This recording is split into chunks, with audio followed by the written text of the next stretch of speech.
Chapter 10. Oliver. The 4:30 bell clanged the house awake. From every direction, Lyddie could hear the shrill voices of girls calling to one another, even singing. Someone on another floor was imitating a rooster. From the other side of the bed, Betsy groaned and turned over, but Lyddie was up, dressing quickly in the dark, as she had always done in the windowless attic of the inn. Her stomach rumbled, but she ignored it. There would be no breakfast until 7, and that was 2.5 hours away. By 5, the girls had crowded through the main gate, jostled their way up the outside staircase on the far end of the mill, cleaned their machines, and stood waiting for the workday to begin. "Not too tired this morning?" Diana asked by way of greeting. Lyddie shook her head. Her feet were sore, but she'd felt tireder after a day behind the plow. "Good. Today will be something more strenuous, I fear. We'll work all 3 looms together, all right? Until you feel quite sure of everything."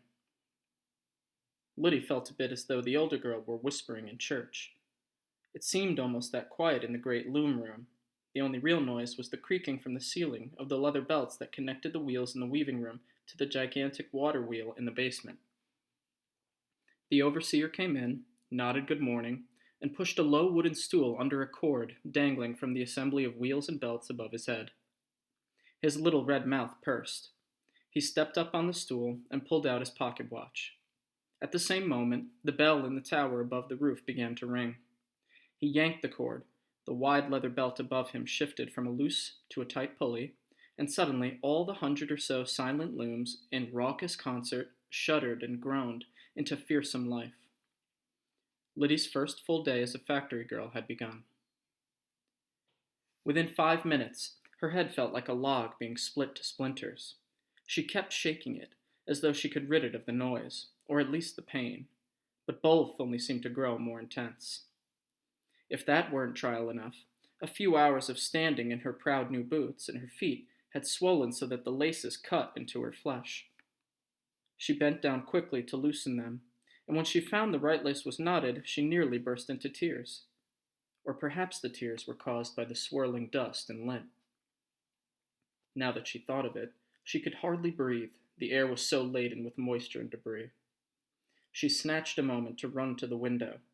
She had to get air, but the window was nailed shut against the April morning. She leaned her forehead against it. Even the glass seemed hot. Her apron brushed the pots of red geraniums crowding the wide sill. They were flourishing in this hothouse.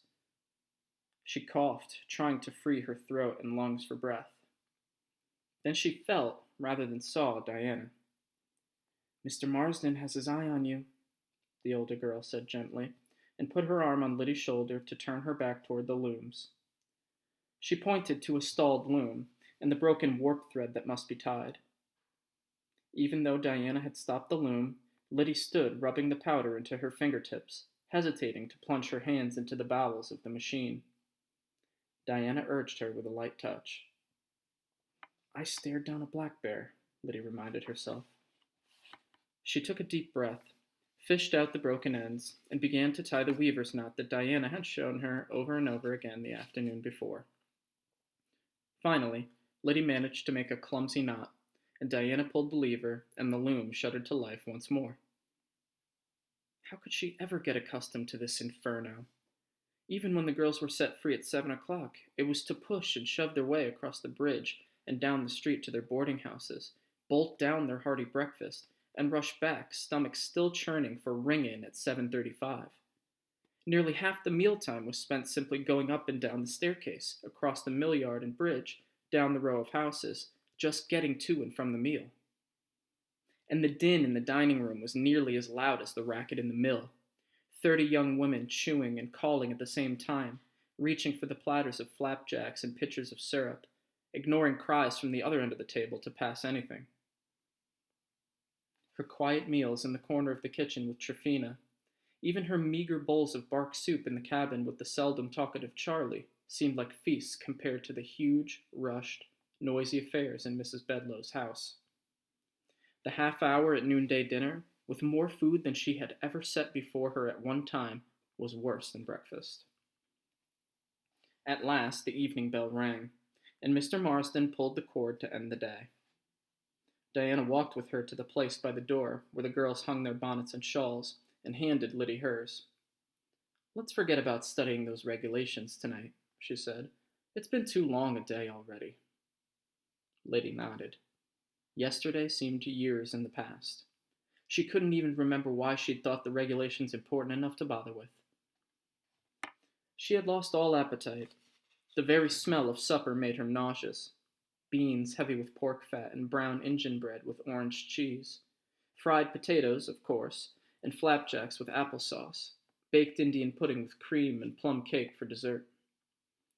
Lyddie nibbled at the brown bread and washed it down with a little scalding tea.